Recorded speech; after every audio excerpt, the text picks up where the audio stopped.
ನಮಾಮಿ ಶಂಕರ ಸದಾಶಿವ ಸಮಾರಂಭಂ ಶಂಕರಾಚಾರ್ಯ ಮಧ್ಯಮಾಂ ಅಸ್ಮದಾಚಾರ್ಯ ಪರ್ಯಂತಂ ವಂದೇ ಗುರು ಪರಂಪರಾ ಶ್ರುತಿ ಸ್ಮೃತಿ ಪುರಾಣಾನಾಂ ಆಲಯಂ ಕರುಣಾಲಯಂ ನಮಾಮಿ ಭಗವತ್ಪಾದಂ ಶಂಕರಂ ಲೋಕಶಂಕರಂ.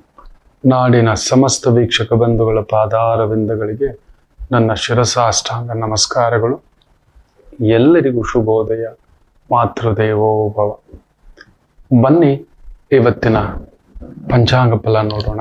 25ನೇ ತಾರೀಕು ಫೆಬ್ರವರಿ 2026 ಬುಧವಾರ. ಶ್ರೀ ವಿಶ್ವಾವಸುನಾಮ ಸಂವತ್ಸರೆ, ಉತ್ತರಾಯಣೆ, ಶಿಶಿರ ಋತು, ಪಾಲ್ಗುಣ ಮಾಸೆ, ಶುಕ್ಲ ಪಕ್ಷದ ನವಮಿ ತಿಥಿ, ರೋಹಿಣಿ ನಕ್ಷತ್ರ, ವಿಷ್ಕುಂಭ ಯೋಗ, ಬಾಲವಕರಣ. ಇವತ್ತಿನ ಪಂಚಾಂಗ ಫಲ. ಗ್ರಹಣ, ಚಂದ್ರಗ್ರಹಣ ನಮಗಿದೆ. ಹೆಚ್ಚು ಕಡಿಮೆ ಸಂಜೆ ದ ಪೀಕ್ ಆಫ್ 6:33 6:40 ಒಂದು ಪೀಕಲ್ಲಿರುತ್ತೆ. ಹಾಗೂ 6:47 ಮುಕ್ತಾಯ ಆಗ್ತಕ್ಕಂಥದ್ದು. ಬೆಂಗಳೂರಲ್ಲಿ 6:45 ಇರತಕ್ಕಂಥ ಒಂದು ಪ್ರಭಾವ. ಬೆಂಗಳೂರು ಮುಖ್ಯ ಕೇಂದ್ರ ಆಗುತ್ತೆ. ನಮ್ಮ ರಾಶಿಗೆ ಏನು ಎಚ್ಚರಿಕೆ ತಗೋಬೇಕು? ಗ್ರಹಣ ಅಂದ್ರೆ ಎಚ್ಚರಿಕೆ ಮಕ್ಕಳೇ. ನಮ್ಮನ್ನ ಈ ಒಳ್ಳೇದಿರ್ಬೋದು, ಕೆಟ್ಟದಿರ್ಬೋದು. ಅತಿಯಾದರೆ ಅಮೃತವೂ ವಿಷಯ. ತುಂಬಾ ದೊಡ್ಡ ಅಧಿಕಾರ, ದೊಡ್ಡ ಪದವಿ, ದೊಡ್ಡ ಜ್ಞಾನ, ದೊಡ್ಡ ವಿದ್ಯೆ, ದೊಡ್ಡದು ಅಂದಾಗ ಅದು ನೋವೇ. ಜಾಸ್ತಿ ಆಯ್ತು ಅಂದ್ರೆ, ನೀರು ಜಾಸ್ತಿ ಆಯ್ತು ಅಂದ್ರೆ, ಜೋರು ಗಾಳಿ ಇರಬೇಕು. ಜೋರಾದ ಸುಂಟರ್ ಗಾಳಿ ಬೀಸ್ಬಿಟ್ರೆ, ಬಿರುಗಾಳಿ ಬೀಸ್ಬಿಟ್ರೆ, ಗಮನಿಸಿ ನೋಡಿ, ಕೆಲವೊಂದು ಅಮೆರಿಕದ ಭೂಭಾಗದಲ್ಲಿ, ಪೆರು, ಇಲ್ಲೆಲ್ಲ ಆಲ್ರೆಡಿ ಸುಳಿಗಾಳಿ, ಸುಂಟರ್ ಗಾಳಿ, ಶೀತಗಾಳಿ, ಮಳೆಗಾಳಿ ಹೇಳಿದ್ದೆ. ತುಂಬಾ ದೊಡ್ಡ ದೊಡ್ಡ ವಿಮಾನಗಳ ಅವಘಡಗಳ ಸೂಕ್ಷ್ಮತೆಗಳು ಆಗುತ್ತವೆ ಅಂತ. ನಿನ್ನೆ ಕೂಡ ಒಂದು 7 ಜನರ ಪ್ರಯಾಣಿಕರಿದ್ದಂತ ಒಂದು ಪ್ಲೇನ್, ಆಂಬ್ಯುಲೆನ್ಸ್ ಪ್ಲೇನ್ ಅಂತ ಕೂಡ ಹೇಳ್ತಾರೆ, ಎಮರ್ಜೆನ್ಸಿ ಪ್ಲೇನ್ ಟ್ರಾವೆಲ್ಸ್ ಅಂತಾರೆ, ಮೆಡಿಕಲ್ ಸರ್ವಿಸಸ್ ಅಂತಾರೆ, ಜನರಲ್ ಸರ್ವಿಸ್ ಅಂತಾರೆ. ಜಾರ್ಖಂಡ್ ಅಲ್ಲಿ ಅವಘಡ ಆಗಿ ಬಿರುಗಾಳಿ ಆಗಿಬಿಟ್ಟಿದೆ, ಒದ್ದಾಟ ಆಗಿ ಅಲ್ಲೊಂದು ಅನಾಹುತ ನಡೆದಿದೆ. ಗುರುವಿನ ದೃಷ್ಟಿ ತುಂಬಾ ದೊಡ್ಡ ವಿಮಾನಗಳಿಗಾಗಿಲ್ಲ, ಖಂಡಿತ ಅದರ ಪ್ರಭಾವವನ್ನ ಸೂಚಿಸ್ತಿದೆ. ಜಾಗ್ರತೆ. ಏವಿಯೇಷನ್ ಇಂಡಸ್ಟ್ರಿ ಜಾಗ್ರತೆ, ಮಿಲಿಟರಿ ಇಂಡಸ್ಟ್ರಿ ಜಾಗೃತಿ, ಡ್ರಗ್ಸ್ ಸಿಕ್ಕಾಬಟ್ರೆ ಟ್ರಾನ್ಸಿಷನ್ ಆಗತಕ್ಕಂಥದ್ದಾಗುತ್ತೆ. ನೋಡಿ, ಆ ಡ್ರಗ್ಸ್ ದೊರೆ ಮೆಕ್ಸಿಕೋನಲ್ಲಿ ಹೊಡೆದಾಕಿದ್ದಾರೆ. ಇಡೀ ಊರೇ ಕಂಟ್ರೋಲ್ ತಗೊಂಡಿದ್ದಾನೆ ಅವನ ಪಡೆ. ದೊಂಬಿ ಹತ್ತಿಸ್ಬಿಟ್ಟಿದ್ದಾರೆ ಮೆಕ್ಸಿಕೋನಲ್ಲಿ. ಅವೆಲ್ಲ ಊರುಗಳೆಲ್ಲ ಹಾಗೆ ಮಕ್ಕಳೇ. ನಿಜ ಹೇಳುವ, ತುಂಬಾ ಜನ ಅದೇನೋ ಬೇರೆ ಊರಿಗೆ ಹೋಗ್ಬೇಕು, ಬೇರೆ ಊರಲ್ಲಿ, ಮುಖ್ಯವಾಗಿ US ಸಂಬಂಧಪಟ್ಟಂತ ನಾಡುಗಳಿದ್ದಾವಲ್ವಾ, ಅದೊಂಥರ ವಿಚಿತ್ರ. ವಿಪರೀತ ಮದ, ವಿಪರೀತ ದುಡ್ಡು. ಅವರಿಗೆ ನಾವು ಅನ್ನೋ ಅಹಂ ಜಾಸ್ತಿ, ನಾವು ಬುದ್ಧಿವಂತರು ಅನ್ನತಕ್ಕಂಥ ವಿಪರೀತ ಎಲ್ಲಿದೆಯೋ ಅಲ್ಲೆಲ್ಲ ಬೆಂಕಿ. ಯಾವುದರಲ್ಲಿ ಕಡಿಮೆ ಇಲ್ಲ. ಇನ್ನೂ ಒಂದು ಸತ್ಯ ಹೇಳ್ತೇನೆ, ನಮ್ಮ ಭರತ ಖಂಡದಲ್ಲಿರುವಷ್ಟು ಸಮಾಧಾನ, ಚೈತನ್ಯ, ತೃಪ್ತಿ ನಾವು ಯಾವ ಊರಿಗೆ ಹೋದ್ರೂ ಬದುಕೋಬಹುದು ಮಕ್ಕಳು. ಕಟ್ಕೋತೀವಿ. ಇದೆ ಎಲ್ಲರೂ ಬದುಕುವಂತ ವಸುದೈವ ಕುಟುಂಬಕಂ ಕಲಿಸಿರ್ತಕ್ಕಂಥದ್ದು. ಅದರಲ್ಲೂ ಕರ್ನಾಟಕ. ನೀವು ನೋಡಿ, ಇವತ್ತು ಬೆಂಗಳೂರು ಈ ಪಾಟಿ ಬೆಳಿಲಿಕ್ಕೆ ಕಾರಣ ಏನು ಗೊತ್ತಾ? ನಮ್ಮ ಕನ್ನಡಿಗರ ಔದಾರ್ಯತೆ. ಇವತ್ತು ಅದನ್ನು ದುರುಪಯೋಗ ಪಡಿಸ್ಕೊಂಡು ಬೇರೆ ಎಲ್ಲ ಮಾತಾಡ್ತಾರೆ. ಈ ಮಲ್ಲುವಿಂದ ಹಿಡ್ಕೊಂಡು ಹಿಂದಿಯಿಂದ ಹಿಡ್ಕೊಂಡು ತೆಲುಗು ಮಾರತಳ್ಳಿನಲ್ಲಿ ಒಬ್ಬಾಕೆ ಹೇಳ್ತಾರೆ, ಇದು ಮಿನಿ ಆಂಧ್ರ ಅಂತ ಹೇಳ್ತಾಳೆ ಆಕೆ. ಎಲ್ಲ ಬಂದು ನಮ್ಮವರೇ ಇರೋದು ರಾಯಲಸೀಮಾ ಅವರು, ಕಡಪ ಅವರು, ನೆಲ್ಲೂರವರು ಅಂತ ಹೇಳ್ತಾರೆ. ಎಲ್ರಿಗೂ ಕೊಟ್ಟಿದ್ದೀವಿ ನಾವು ಜಾಗ. ನಮ್ಮೂರಲ್ಲಿ ಬದುಕಲಾರದವರು ಇಲ್ಲ ಅನ್ನೋ ಮಾತಿಲ್ಲ. ನೀವು ಬೇರೆ ಊರಿಗೆ ಹೋಗಿ ನೋಡಿ, ಒಂಥರ 50% ಒಂಥರ ಭಯದಲ್ಲೇ ಬದುಕ್ಬೇಕು. ನೀವು ನಂಬೋಲ್ಲ, 2013-14 ಜೆಮಿನಿಯಲ್ಲಿ ಕಾರ್ಯಕ್ರಮ ಮಾಡ್ತಿದ್ದೆ. ತೆಲುಗು ಟಿವಿ ಜೆಮಿನಿಯಲ್ಲಿ ಕೂಕಟ್ಪಲ್ಲಿ ನನ್ನ ಆಫೀಸ್ ಇತ್ತು. ವಾರದಲ್ಲಿ 2 ದಿನ 3 ದಿನ ಅಲ್ಲಿ ಇರ್ತಿದ್ದೆ. ನೀವು ನೋಡ್ಬೇಕಲ್ಲಿ ಬರೋರು ಭಯ. ನನಗೆ ಅರ್ಧ ಭಯಕ್ಕೆ ಅಲ್ಲಿ ಆಫೀಸು ಇಲ್ಲ ಅಂದ್ರೆ ಒಂದು 10-15 ಜನ ಕೆಲಸ ಮಾಡ್ತಿದ್ರು ಪಾಪ. ಬೇಡ ಅಂದ್ರೂ ನೀವು ಬರಬೇಕು ಗುರುಗಳೇ ಅಂತ ಕನ್ನಡದವರೇ ಅಲ್ಲೊಂದು ವ್ಯವಸ್ಥೆ ಮಾಡಿಕೊಟ್ಟಿದ್ರು. ಕಡೆಗೆ ಆ ಬಿಲ್ಡಿಂಗ್ ಓನರ್ ಭಯ ಬಿದ್ಬಿಟ್ಟು ಖಾಲಿ ಮಾಡಿಸ್ಬಿಟ್ಟ. ಇಷ್ಟಕ್ಕೂ ಆತ ತೆಲುಗು, ಗುರುಗಾರು మీరు ಖಾಲಿ చేసేయండి ಅಂತ. ಆಗ್ತಿಲ್ಲ. ಯಾಕೆ ಗೊತ್ತಾ? ಕಾರುಗಳಲ್ಲಿ ಗನ್ಮ್ಯಾನ್ಗಳು ಸಮೇತ, ಪಟಾಳಂ ಸಮೇತ ಬರೋದು. నేను కడప, ನನ್ನೇ ಮೊದಟಿಗ ಸುಡಲಿ, ನಾನು ಕಡಪ ಕಡೆಯವನು, ನನ್ನೇ ಮೊದಲೇ ನೋಡ್ಬೇಕು ಅಂತ. ಇನ್ನೊಬ್ಬ ಹೇಳ್ತಾನೆ ನಾನು ರಾಯಲಸೀಮಾ ಅಂತಾನೆ. ಜ್ಯೋತಿಷ್ ಹೇಳೋದ್ ಬಿಟ್ಬಿಟ್ಟು ಆ ಟೆನ್ಷನ್ ಅಲ್ಲಿ ಕುತ್ಕೋಬೇಕು. ದಿನ ಕಡಿಮೆ ಅಂದ್ರೂ 150 ಜನ, ನನ್ ಬೇಡ ಅಂದ್ರು ಕೂಡ ನಮ್ಗೆ ನೋಡ್ಬೇಕು. ಅದ್ ಹೆಂಗ್ ಆಗಲ್ಲ ಅಂತ ಹೇಳ್ತೀರಂತ. ರಾತ್ರಿ 12 ಗಂಟೆ ಆದ್ರೂ ಬಿಡ್ತಿರ್ಲಿಲ್ಲ. ಸಾಕಾಗ್ಬಿಡೋದು. ಅಲ್ಲಿ ಬರೋರಲ್ಲೇ ಜಗಳ, ಭಯ ನನಗೆ. ಒರಟು ಜನಗಳು, ಆ ಪರ್ವತ, ಆ ಒಂದು ಪ್ರಾಂತ್ಯಗಳಲ್ವಾ, ಅಲ್ಲಿ ಆ ಒಂದು ಒರಟುತನ ಅವ್ರ ಬ್ಲಡ್ ಅಲ್ಲೇ ಬಂದಿರುತ್ತೆ. ಕರ್ನಾಟಕದಲ್ಲಿ ಆ ತರ ಇಲ್ಲ ಮಕ್ಕಳೇ. ನೀವು ನೋಡಿ, ಯಾರಾದ್ರೂ ಹೇಳಿ ಅಂತ ಹೇಳಿದ್ರೆ ನಾವು ಅಂತೀವಿ, ಬಟ್ ಹೋಗ್ಲು ಸುಮ್ನೆ ಯಾಕೆ, ನಾವು ಗಲಾಟೆ ಅವರಲ್ಲ. ನೀವು ನೋಡಿ, ವ್ಯಕ್ತಿ ಪೂಜೆ ಇಲ್ಲ, ವ್ಯಕ್ತಿತ್ವ ಪೂಜೆ. ನಾವು ವ್ಯಕ್ತಿ ಪೂಜೆ ಇಲ್ಲವೇ ಇಲ್ಲ. ಯಾರನ್ನೂ ಅಷ್ಟು ಹತ್ರಕ್ಕೆ ಬಿಟ್ಕೊಳ್ಳಲ್ಲ, ಯಾರನ್ನೂ ಅಷ್ಟು ಬೇಗ ನಂಬಲ್ಲ, ಯಾರಿಗೂ ಅಷ್ಟು ಹತ್ರನೂ ನಾವು ಆಗೋಲ್ಲ. ನಿನ್ ಪಾಡಿಗೆ ಬದುಕಪ್ಪ, ನಾನು ನನ್ನ ಪಾಡಿಗೆ ಬದುಕ್ತೀನಿ. ನಾವೇ ಮೇಲ್ ಬಿದ್ದು ಮಾತಾಡೋ ಅಂತವ್ರು ಕನ್ನಡದವ್ರು. ನಾವು ಒಂಥರ ಒಳಗಡೆ ಒಂಥರ ಮಗುವಿನಂತೆ ಕೊರಗ್ತಕ್ಕಂಥವ್ರು. ಎಲ್ಲ ಕಡೆ ಇದೆಲ್ಲ ನಡೆಯುತ್ತೆ ಮಕ್ಳು. ನಿಜ ಹೇಳ್ತೇನೆ, ನಮ್ಮ ಊರಲ್ಲಿ ಬದುಕೋ ಒಂದು ರೀತಿ ಇದೆಯಲ್ಲ. ಆಗಾಗ ನಮ್ಮನೆ ಮಕ್ಳು ಹೇಳ್ತಿರ್ತಾರೆ, ಇದಾರೆ ಕೆನಡಾನಲ್ಲಿದ್ದಾರೆ ನಮ್ಮ ಕುಟುಂಬದ ಮಕ್ಕಳು, ಮಿಡ್ಲ್ ಈಸ್ಟ್ ಅಲ್ಲಿ ಇದ್ದಾರೆ, ಸಿಂಗಾಪುರಲ್ಲಿದ್ದಾರೆ, ಜರ್ಮನಿನಲ್ಲಿದ್ದಾರೆ, ಆಸ್ಟ್ರೇಲಿಯಾನಲ್ಲಿದ್ದಾರೆ.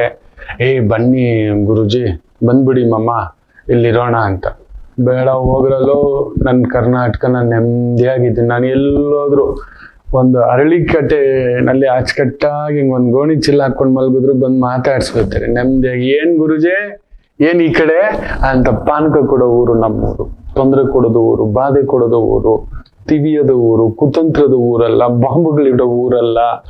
ನಮಗೆ ದೊಡ್ಡ ಕಳ್ತನ ಗೊತ್ತಿಲ್ಲ, ಸಣ್ಣ ಪುಟ್ಟ ಅದು ಇರುತ್ತೆ, ಲೋಪ ದೋಪ ಅದಿರುತ್ತೆ, ಇರ್ಲಿ ಬಿಡಿ. ಅದಿಲ್ಲ ಅಂದ್ರೆ ಊರಲ್ಲ, ಸಣ್ಣ ಪುಟ್ಟದು. ಈ ತರದ್ದೆಲ್ಲ ಇಲ್ಲ ಬಿಡಿ.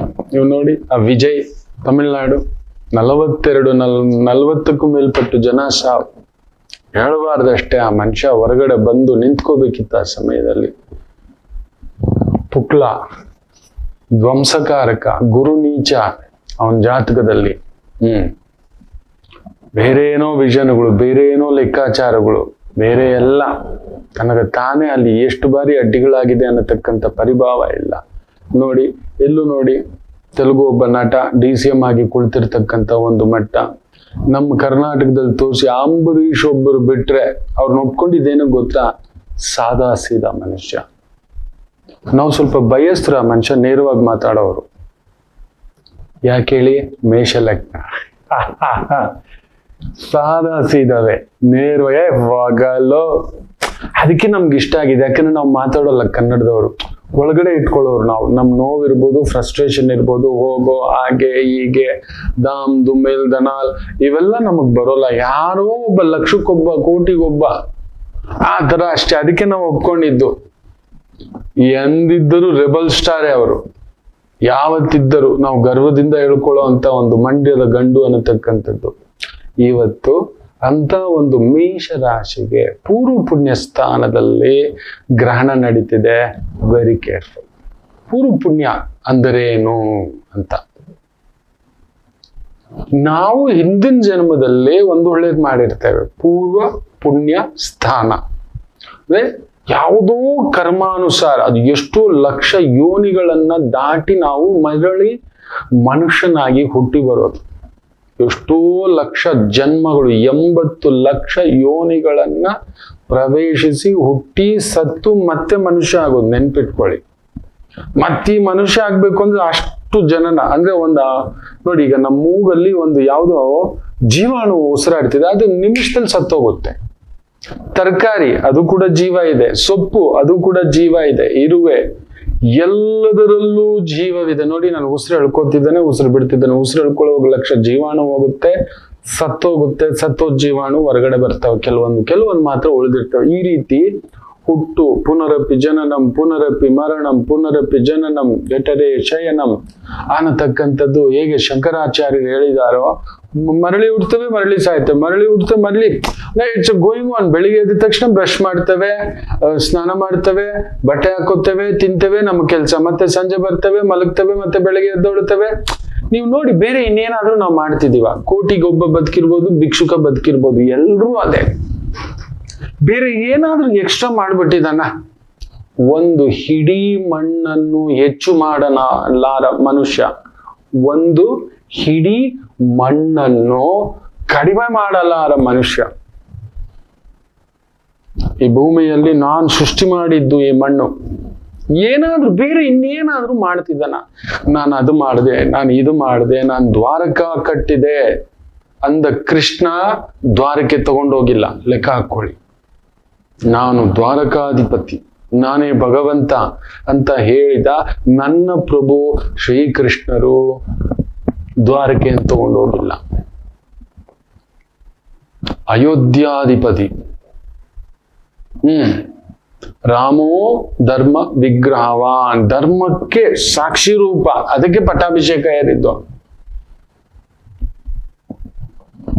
ಆತ ಕೂಡ ಅಯೋಧ್ಯೆಯನ್ನ ತೆಗೆದುಕೊಂಡು ಹೋಗಿಲ್ಲ. ಬೇಡ. ನನ್ನ ಶಿವಯ್ಯ ಕಾಶಿ ಪಟ್ಟಣವಾಸಿ ಬಂದ ಪರಮಾತ್ಮ. ಕಾಶಿನ್ ತಗೊಂಡು ಮರಳಿ ಹೋದನ? ಇಲ್ಲ.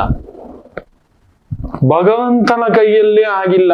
ನಾನು ಅನ್ನೋರು ಎಂತೆಂಥವ್ರು ಬಂದ್ರು ಯೋಚನೆ ಮಾಡಿ ನೋಡಿ, ಹಿಂಗ್ ಕುಳಿತುಕೊಂಡು ಯೋಚನೆ ಮಾಡಿ ನೋಡಿ ಮಕ್ಳು. ಅಲೆಕ್ಸಾಂಡರ್ ಅಂತೆ, ಟಾಟಾ ಅಂತೆ, ಅಂಬಾನಿ ಅಂತೆ, ತುಂಬಾ ದೊಡ್ಡ ವಿಜ್ಞಾನಿಗಳು, ಜ್ಞಾನ ಭಂಡಾರಗಳು. ಏನಕ್ಕೆ ಈ ಭಯ? ಗ್ರಹಣ ಭಯ ಹುಟ್ಟಿಸುತ್ತೆ. ಅಯ್ಯೋ ಹೀಗಾಗ್ಬಿಟ್ರೆ, ಕಳ್ಕೋಬಿಟ್ರೆ. ಎಲ್ಲ ಕಳೆದುಕೊಳ್ಳಲೇ ಬಂದಿರೋದು ಎಲ್ಲ. ಎರಡು ರೀತಿಯ ವ್ಯಕ್ತಿಗಳು ಜೀವನದ ಸಾರವನ್ನ ಅರ್ಥ ಮಾಡ್ಕೊಂಡವನು ಎರಡು ರೀತಿಯ ವ್ಯಕ್ತಿಗಳು ಸೃಷ್ಟಿಯಾಗ್ತಾರೆ. ಒಬ್ಬ ಬೀಭತ್ಸ, ದುರ್ಯೋಧನ, ದುಶ್ಯಾಸನ, ರಾವಣ. ಸಾಯೋದ್ ನಿಶ್ಚಿತ, ಎಲ್ಲ ಭೋಗ ನಮ್ದಾಗಿರ್ಲಿ, ಬಾಚ್ಕೊಳ್ಳೋ ಸಾವು ಬರುತ್ತೆ ನೋಡೋಣ ಅಂತ ಒಂದು ಬೀಭತ್ಸ ವಿಕೃತ ಉಗ್ರಗಾಮಿಗಳು, ಈ ಡಾನುಗಳು, ಡ್ರಗ್ಸ್ ಉಪಯೋಗಿಸೋದೆ. ಈಗ ತಿಂದು ಬಿಡೋಣ, ಇರೋಲ್ಲ ನಿಜ, ಎಂಜಾಯ್ ನಮ್ ಲೈಫ್ ಸ್ಟೈಲು ಅನ್ನೋಂಥ ಕೆಲವು ವ್ಯಕ್ತಿಗಳು ತುಂಬಾ ಉಟ್ಕೋತಾರೆ. ಹಾಗೆ ಏನ್ ಎಂಜಾಯ್ ಮಾಡಿದ್ರು, ಯಾವ್ದು ಮಾಡಿದ್ರು ಎಲ್ಲ ನಶ್ವರ, ಭಗವಂತನೇ ಶಾಶ್ವತ ಅಂತ ಹೇಳಿ ಪರಿಪೂರ್ಣವಾದಂತ ಪರಿವ್ರಾಜಕರಾಗುತ್ತಾರೆ. ದೇಹಿಮಾಂ ಪಾಹಿಮಾಂ ಅಂತ ಭಗವಂತನ ದಾರಿಯಲ್ಲಿ ಹೊರಡುತ್ತಾರೆ. ಆ ಒಂದು ಮಹರ್ಷಿಗಳ ಹಾಗೆ ಬದುಕುತ್ತಾರೆ, ತಪಸ್ವಿಗಳ ಹಾಗೆ ಇರ್ತಾರೆ. ನಮ್ ಜೊತೆ ಇದ್ದು ಇಲ್ಲದಾಗಿದ್ದು ಬಿಡ್ತಾರೆ. They will not connect. ನನ್ನ ಗುರುಗಳನ್ನ ನಾನು 2-3 ನೋಡಿದ್ದಾನೆ. They will never come to live light. ಆ ಲೈಮ್ ಲೈಟ್ಗೆ ಬರೋಲ್ಲ, ಬೆಳಕಿಗೆ ಕಾಣಿಸೋಲ್ಲ. ಸಾಕು ಕಣವ ಅನ್ನತಕ್ಕಂಥ ಒಂದು ಭಾವಾರ್ಥ. ಏನೂ ಬೇಡ, ಇರ್ಬೇಕು, ಇದ್ದು ಏನೋ ಅಂತ ಕರ್ತೇವೆ. ಆಯ್ತು ನೋಡಮ್ಮ, ಇದ್ ಮಾಡ. ಅಟ್ಯಾಚು ಇಲ್ಲ, ಡಿಟ್ಯಾಚು ಇಲ್ಲ. ನಾನು ಹಾಗಾಗಿ ಅದನ್ನೇ ಹೇಳ್ತಿರ್ತೀನಿ, ಯಾಕೆ ಅಷ್ಟೊಂದು ಕೊಡುತ್ತೀರಿ? ಒಬ್ನೇ ಮಗ ಸ್ವಾಮಿ. ನೋಡಿ, ಮೊನ್ನೆ ಒಂದು ಜಾತಕ, ಮಗ ಬುದ್ಧಿವಂತ, ವಿದ್ಯಾವಂತ, ಜ್ಞಾನವಂತ. 1994 ಹುಟ್ಟಿರೋ ಪುರುಷರಿಗೆ 1997 ಹುಟ್ಟಿರೋ ಪುರುಷರಿಗೆ ಸಮಸ್ಯೆ ಅನ್ನತಕ್ಕಂಥದ್ದು ಹೇಳಿದೆ. ಈತ 94 ಮನೆ ಬಿಟ್ಟು ಹೋಗ್ಬಿಟ್ಟಿದ್ದಾನೆ. ತನ್ನ ವಿದ್ಯೆಗೆ ಸರಿಯಾದ ಉದ್ಯೋಗ ಸಿಗ್ಲಿಲ್ಲ, ಮರ್ಯಾದೆ ಸಿಗ್ಲಿಲ್ಲ, ರೆಸ್ಪೆಕ್ಟ್ ಸಿಗ್ಲಿಲ್ಲ ಅಂತ ಹೇಳ್ಬಿಟ್ಟು ಒಂದು ರೀತಿ ವೈರಾಗ್ಯ ಬಂದ್ಬಿಟ್ಟಿದೆ. ಇದು ತಾಯಿಗೆ ತಡ್ಕೊಳಕ್ಕಾಗ್ತಿಲ್ಲ, ಅಣ್ಣನಿಗೂ ತಡ್ಕೊಳಕ್ಕಾಗ್ತಿಲ್ಲ. ಒತ್ತಡ ತಗೊಂಡು ಅಣ್ಣನಿಗೆ ಮಕ್ಕಳೇ ಹಾರ್ಟ್ ಅಟ್ಯಾಕ್ ಆಗ್ಬಿಟ್ಟಿದೆ. ನಾನು ಸರಿ ಬೈದೆ. ಶಂಕರಾಚಾರ್ಯರಿಗೆ ತಮ್ಮ ಸಾವಿನ ಬಗ್ಗೆ ಗೊತ್ತಿತ್ತು, ಶಂಕರಾಚಾರ್ಯರಿಗೆ ತಮ್ಮ ವೈರಾಗ್ಯದ ಬಗ್ಗೆ ಗೊತ್ತಿತ್ತು, ಶಂಕರಾಚಾರ್ಯರಿಗೆ ತಮ್ಮ ಮೇಲೆ ಮಾಡುವ ಪ್ರಯೋಗಗಳ ಬಗ್ಗೆ ಗೊತ್ತಿತ್ತು, ಶತ್ರುಗಳ ಬಗ್ಗೆ ಗೊತ್ತಿತ್ತು, ಮಧ್ವಾಚಾರ್ಯರಿಗೆ ಗೊತ್ತಿತ್ತು, ರಾಮಾನುಜಾಚಾರ್ಯರಿಗೆ ಗೊತ್ತಿತ್ತು. ಇತಿಹಾಸ ಅವರು ಅಂದ್ರೆ ಇತಿಹಾಸ ನೋಡಿ, ನಾವು ಮರೆತು ಬಿಟ್ಟಿದ್ದೇವೆ ಆ ಪುಣ್ಯ ಸ್ವರೂಪಗಳನ್ನ. ಮಂತ್ರಾಲಯದ ರಾಘವೇಂದ್ರ ಸ್ವಾಮಿಗಳು, ನಮ್ಮ ನಿಮ್ಮ ನಡೆದಂತ ಸ್ವಾಮಿಗಳು, ಬಸವಣ್ಣನವರು, ಅಲ್ಲಮ ಪ್ರಭುಗಳು, ಅಕ್ಕ ಮಹಾದೇವಿ, ಒಬ್ಬರ ಇಬ್ಬರ ಪುಣ್ಯ ಕೋಟಿಗಳು, ಪುಣ್ಯ ಕೋಟಿಗಳು. ಅವ್ರ ಹೆಸರು ಹೇಳಿದ್ರೇನೆ ನಮಗ್ ಪುಣ್ಯ ಬರುತ್ತೆ. ಅವರಿಗೆಲ್ಲ ಗೊತ್ತಿದ್ರು ಅವ್ರು ಈ ರೀತಿ ಅಂಜಲಿಲ್ಲ. ಅದು ರಾಮಕೃಷ್ಣ ಪರಮಹಂಸರು ನೋಡಿ, ಬ್ಲಡ್ ಕ್ಯಾನ್ಸರ್ ಇತ್ತು ಮಕ್ಕಳೇ, ಬ್ಲಡ್ ಕ್ಯಾನ್ಸರ್. ನಮ್ಗೆ ಇವತ್ತು ಒಂಚೂರು ಡಯಾಬಿಟಿಸ್ ಬಂದ್ಬಿಟ್ಟಿದೆ ಗುರುಜಿ, ಥೈರಾಯ್ಡ್ ಬಂದ್ಬಿಟ್ಟಿದೆ ಗುರುಜಿ, PCOD ಬಂದ್ಬಿಟ್ಟಿದೆ ಗುರುಜಿ, ಈ ತರ ಇಲ್ಲದ ಒಂದು ಆತಂಕಗಳನ್ನ ಹಾಕೊಂಡು ವಿಪರೀತ ಕೊರಗತಕ್ಕಂಥ ಭಾವ, ಏನೋ ಗಾಬರಿ ಪಡೋದು, ಏನೋ ಆಗ್ಬಿಟ್ಟಿದೆ ಅನ್ನತಕ್ಕಂಥದ್ದು. ಅವ್ರು ಎಂದಿಗೂ ಸಾವಿನ ಬಗ್ಗೆ ಯೋಚನೆ ಮಾಡ್ಲೇ ಇಲ್ಲ. ಆಗುವ ನಾಳೆ ಬಗ್ಗೆನೂ ತುಂಬಾ ಅದನ್ನೇ ಹೇಳಿದ್, ಏನ್ ಆಗ್ಬಿಡ್ತು, ಯಾಕೆ ಯೋಚನೆ ಮಾಡ್ತೀರಿ? ಮಗು ದೈವದ ಒಂದು ಒಲವಿನ ಕಡೆ ಹೋಗ್ಬಿಟ್ಟಿದ್ದ. ನನ್ ಮಗ ಅಲ್ವಾ ಗುರುಜಿ, ನನ್ಗೆ ವಾಪಸ್ ಬೇಕು. ಇಲ್ಲಮ್ಮ, ನಿನ್ನ ಮಗ ನಿನಗ್ ವಾಪಸ್ ಬರ್ಸ್ತೀನಿ, ಆದ್ರೆ ನೀನು ಬಯಸಿದ ಹಾಗೆ ಸಂಸಾರಸ್ಥನಾಗುವುದಿಲ್ಲ. ಆ ಜಾತಕದಲ್ಲಿರೋದವೇ. ನೀನು ಬಯಸಿದ ಹಾಗೆ ಅವನು ಮತ್ತೆ ಮರಳಿ ಮದುವೆ, ಬದುಕು, ಒಂದು ಸಂಸಾರ, ಕುಟುಂಬ ಇಲ್ಲ ಅನ್ನೋದು ನಾವು ಒಪ್ಕೊಳ್ಳೋದೇ ಇಲ್ಲ ಮಕ್ಕಳೇ. ಅದಕ್ಕೆ ನೊಂದುಕೊಂಡು ಹೇಳ್ತಿರ್ತಾನೆ, ಬರಬೇಡಿ, ದುಡ್ಡು ವೇಸ್ಟ್ ಮಾಡ್ಕೋತೀವಿ. ನಾನು ಇರೋದನ್ನೇ ಹೇಳೋದು, ನಾನು ಬದಲಾಯಿಸುವ ಶಕ್ತಿ ನನಗಿಲ್ಲ, ಓದುವುದಷ್ಟೇ. ಹೇಗೆ ಆ ಒಂದು ಮಹಾಭಾರತವನ್ನ ಓದಿ ಆ ಪಾಂಡವರು, ಕೌರವರು ಎಲ್ಲ ನಾವು ತಿಳ್ಕೊತಿದ್ದೇವೆ. ಅಯ್ಯೋ, ಸಂಸಾರದಲ್ಲಿ ಹೇಗಿರ್ಬೇಕು, ಹೇಗಾಗಿತ್ತು, ನಾವು ಹೇಗಾಗಬಾರದು ಅನ್ನತಕ್ಕಂಥದ್ದು ಅಷ್ಟೇ ನನಗೆ ಓದುವುದು ಗೊತ್ತಿದೆ. ಕರೆಕ್ಟು. ಅಲ್ಲೊಂದು ಸ್ಟಾಪ್ ಬರುತ್ತೆ, ಅಲ್ಲೊಬ್ಬ ಕಳ್ಳ ಬರ್ತಾನೆ, ಹುಷಾರ್, ಜಾಸ್ತಿ ಕ್ಯಾಶ್ ತಗೊಂಡೋಗ್ಬೇಡಿ ಅಂತಾನೆ. ಮುಂದಿನ ಪಯಣದಲ್ಲಿ ಟ್ಯಾಕ್ಸ್ ಆಫೀಸರ್ ಬರ್ತಾನೆ, ಈಗಲೇ ದೋಚೋದ್ ನಿಲ್ಲಿಸಿ ಅಂತ ಹೇಳಿರ್ತಾನೆ. ಮುಂದಿನ ಪಯಣದಲ್ಲಿ ಮೋಸ ಹೋಗ್ತೀರಿ, ಇಲ್ಲಿ ನೀವು ಯಾರಿಗೂ ಮೋಸ ಮಾಡೋದುಂಟು, ನೀವು ಅನುಭವಿಸ್ತೀರಿ, ಬೇಡ ಅಂತ ಹೇಳ್ತಾನೆ. ಗುರು ದೋಷ ಇದೆ, ಈ ತರ ಮಾಡ್ಕೋತೀರಿ. ಶುಕ್ರ ದೋಷ ಇದೆ, ಇಂಥವನ್ನ ಪರಿಚಯ ಮಾಡ್ಕೋತೀರಿ. ಶನಿ ದೋಷ ಇದೆ, ಇಂಥ ಒಂದು ಒತ್ತಡಕ್ಕೊಳಗಾಗ್ತೀರಿ, ಪ್ರಭಾವಕ್ಕೆ ಅನ್ನತಕ್ಕಂಥದ್ದು. ಅದನ್ನ ತಿಳಿಸ್ತೇವೆ ಅಷ್ಟೇ. ಬದಲಾಯಿಸೋ ಶಕ್ತಿ ಯಾರಿಗೂ ಇಲ್ಲ ಮಕ್ಕಳೇ. ಕೊಡೆ ಇಟ್ಕೊಳ್ಳಿ ಅಂತಾನೆ. ಮಳೆ ನಿಶ್ಚಿತ, ಅಲ್ಲಿ ಗಾಳಿ ನಿಶ್ಚಿತ, ಅಲ್ಲೊಂದು ಎಚ್ಚರಿಕೆ. ಬಿಸ್ನೆಸ್ ನಿಮ್ಗೆ ಆಗ್ಬರೋಲ್ಲ, ತಿಳ್ಕೊಳ್ಳಿ, ಮಾಡ್ಕೊಳ್ಳಿ. ಕೆಲವ್ರು ಮಾಡಿಬಿಟ್ಟು 99% ಮಾಡಿಬಿಟ್ಟು ಓಡ್ ಬರ್ತಾರೆ, ಬಿದ್ದು ಬಿಟ್ಟು ಓಡ್ ಬರ್ತಾರೆ ಅನ್ನತಕ್ಕಂಥದ್ದು. ಮೊನ್ನೆ ಕೂಡ ಒಂದು ತಾಯಿ ಜೀವಕ್ಕೆ 3 ರಸ್ತೆಯಲ್ಲೊಂದು ಮನೆ ಇರಬಾರದು. 3 ರಸ್ತೆಗಳು ಕೂಡುವ ಜಾಗದಲ್ಲಿದ್ದ ಮನೆ ನೆಮ್ಮದಿ ಕೊಡಲ್ಲ. ನೀವು ದುಡ್ಡು ಕಾಸು ಇರ್ಬೋದು, ನಾವ್ ಏನಕ್ಕೆ ಮನೆ ಕಟ್ಟೋದು ಹೇಳಿ? ಸಣ್ಣ ಸಣ್ಣ ಒಂದು ಬದಲಾವಣೆಗಳು ಮಾಡ್ಕೋಬೇಕು. 3 ರಸ್ತೆ ಕೂಡಿರೋ ಜಾಗದಲ್ಲಿ ಮನೆ ಇದ್ರೆ, ಮನೆ ಇರಬಾರದು. ದೇವಸ್ಥಾನ ಇರಬಹುದು, ಪಬ್ಲಿಕ್ ಆಫೀಸ್ ಇರಬಹುದು, ಗೌರ್ಮೆಂಟ್ ಆಫೀಸಸ್ ಇರಬಹುದು, ಕೋರ್ಟ್ಗಳಿರ್ಬೋದು. ಅಲ್ಲಿ ನಿತ್ಯ ಅಲ್ಲೊಂದು ಇರುತ್ತೆ, ಬರೋರು ಹೋಗೋರು, ಅದೊಂದು ಬಂದು ಹೋಗುವ ಸಂತೆ. ಮನೆ ಬಂದು ಹೋಗುವ ಸಂತೆ ಅಲ್ಲ. ನಾನಾ ಬೇಡ ಕಣೋ, ತುಂಬಾ ಆಸೆ, ಮಾರ್ಬಿಡೋ, ಇಲ್ಲ ಅಟ್ಲೀಸ್ಟ್ ಬೇರೆ ಪರಿಹಾರ ಕೊಡಿ. ಲೀಸ್ಗೆ ಹಾಕ್ಬಿಟ್ಟು, ಬಾಡಿಗೆಗೆ ಬಿಟ್ಬಿಟ್ಟು ಬೇರೆ ಮನೆಗೆ ಹೋಗಿ. ನಾವು ಆಸೆ ಪಟ್ಟು ಕಟ್ಟಿದ್ದೀವಿ, ಅಪ್ಪ ಹಾಕಿದ ಆಲದ ಮರ ಅಂತ ಉರುಳಾಕೊಳಕ್ಕಾಗುತ್ತಾ? ಕೇಳೋಲ್ಲ. ಇದೇ ಸಂಕಟ. ಮೇಷರಾಶಿಯವ್ರು ಯಾವತ್ತೂ ಕೇಳೋಲ್ಲ, ಆನೆ ನಡೆದಿದ್ದೇ ದಾರಿ. ಪೂರ್ವ ಪುಣ್ಯ ಸ್ಥಾನ ಅಂದ್ರೆ ಹಿಂದಿನ ಒಂದು ಜನ್ಮದಲ್ಲಿ ಮಾಡಿದಂತ ಪಾಪ, ಪುಣ್ಯ, ಒಳ್ಳೇದು ಎಲ್ಲದರ ಸಂಕೇತ. ಅದಕ್ಕೆ ಈ ಜನ್ಮದಲ್ಲಿ ನೀವು ನಂಬೋಲ್ಲ, ನಾವು ಪರಿಹಾರ ಕೊಡುವಾಗ 5ನೇ ಮನೆಯನ್ನ ನನ್ನ ಗುರುಗಳು ನನಗೆ ಕಲಿಸಿದೆ. 5ನೇ ಮನೆಯಿಂದ ನೋಡು ಅಂತ. 5ನೇ ಮನೆಯಲ್ಲಿ ಯಾರಿದ್ದಾರೆ ನೋಡು, ಅಲ್ಲಿಂದ ಯಾರ್ಯಾರಿದ್ದಾರೆ ನೋಡು, ಅದಕ್ಕೆ ಪರಿಹಾರ ಕೊಡು, ಅದಕ್ಕೆ ನೋವಿರುತ್ತೆ ನೋಡು ಅಂತ. ನೀವು ನಂಬೋಲ್ಲ. ನೋಡಿ, ನನಗೆ 5ನೇ ಮನೆಯಿಂದ 8ನೇ ಮನೆಯಲ್ಲಿ ಚಂದ್ರ, ನಮ್ಮನೆಗೆ ನೋವು. 5ನೇ ಮನೆಯಿಂದ 8ನೇ ಮನೆಯಲ್ಲಿ ಚಂದ್ರ, ಸೋದರಿ ಕಾರಕ, ಅಲ್ಲೊಂದು ಗ್ರಹ ಕುಳಿತಿದೆ, ಸೋದರಿಯರಿಗೆ ನೋವು. 5ನೇ ಮನೆಯಿಂದ 12ನೇ ಮನೆಯಲ್ಲಿ ಕುಜ, ಒಬ್ಬ ಸೋದರ ದೂರ, ಒಬ್ಬ ಸೋದರ ಇದ್ರು ಮುಟ್ಟಾಳ, ಅತಿ ಬುದ್ಧಿ, ಅಮ್ಮ ಬೈಯೋರು. ನೀನೋ ಎಷ್ಟು ಬುದ್ಧಿವಂತನೋ ಏನು ದಕ್ಕಲ್ಲ, ಇಷ್ಟು ಬುದ್ಧಿ ಇಟ್ಕೋಬೇಡ, ಇಷ್ಟು ಲೆಕ್ಕಾಚಾರ ಹಾಕ್ಬೇಡ, ಅವನ ಸರಳತೆ, ಸಾದಾ ಇದ್ದು ಬಿಡು, ಎಲ್ಲ ಬರುತ್ತೆ ಅಂತ. ನಾನು ಅದನ್ನೇ ಇವತ್ತಿಗೂ ಬೆರೆಯೋಕೆ ಭಯ.